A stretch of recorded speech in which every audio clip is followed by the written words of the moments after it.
Hola, què tal? Vinga, va, que comencem la penúltima setmana, Ja ho tenim, això.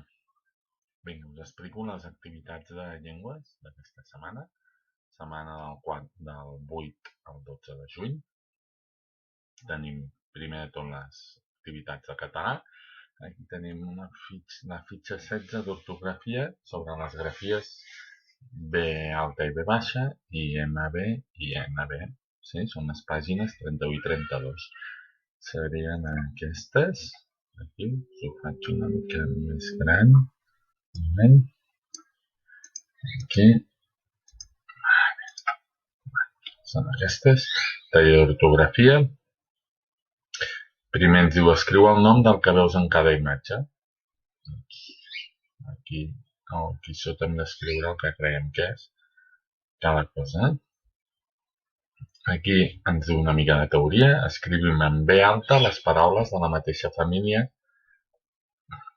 d'altres que porten P i els grups BR i BN, com ara jove, llop. Jove s'escriu en B alta perquè ve de llop que acaba en P. D'acord? I bressol i moble van en B alta perquè la B va darrere de la R i de la L.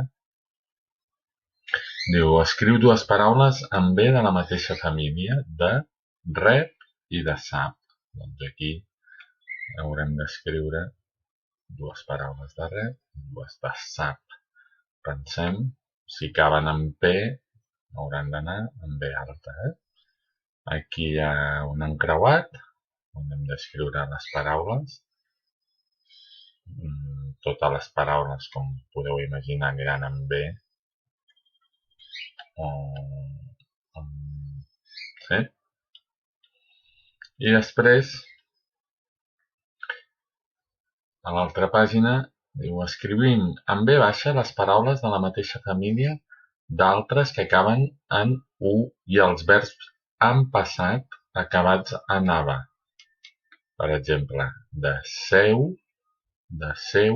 doncs seva. Va en B baixa perquè seu acaba en U. I nedava és un verb en passat, acaba en ava i sempre va en B baixa.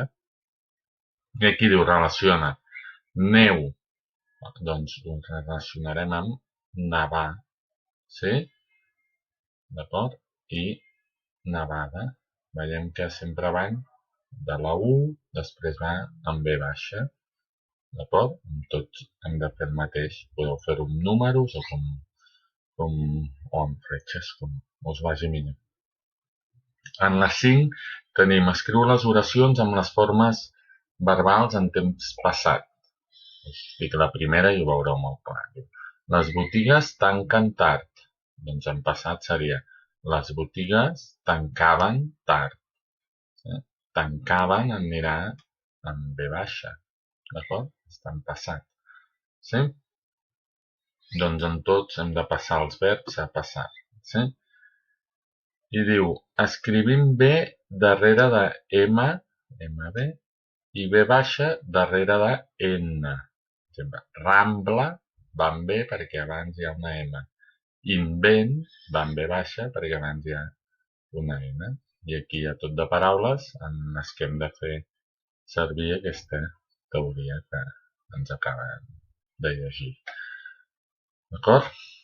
Vinga, què més tenim de català? Tenim després la fitxa 7 de vocabulari, es diu paraules homònimes.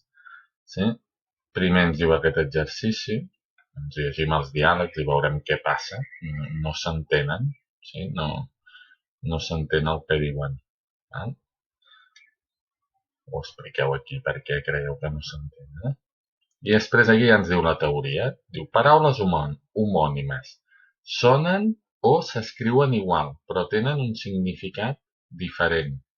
Sonen o s'escriuen igual i tenen un significat diferent.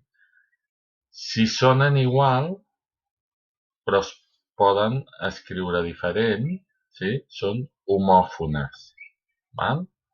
Sonen igual, però es poden escriure diferent. Signe i signe. Sonen igual, però s'escriuen diferent, una amb C i l'altra amb S. Sí? I homògrafes són que s'escriuen igual, però tenen algun so diferent, com moc i moc. Sí? La O és oberta o tancada. D'acord? No sonen igual, però sí que s'escriuen igual. Les dues són homònimes, Sí? Les dues, tant les homòfones com les homògrafes, són homònimes. Molt bé. Després aquí en aquest exercici ens diu que diguem el significat de cada una d'aquestes paraules. Compte, compte i compte. Val? Depèn de com s'escriuen, doncs volen dir una cosa o una altra. Després aquí hem de completar les oracions amb aquestes paraules, clau, cep i sol. Ja veureu on heu de posar, us llegiu i depèn del context, a veure si aconseguiu col·locar-les totes. Cada paraula l'hem de posar 2 vegades. Sí? Passo a la següent pàgina.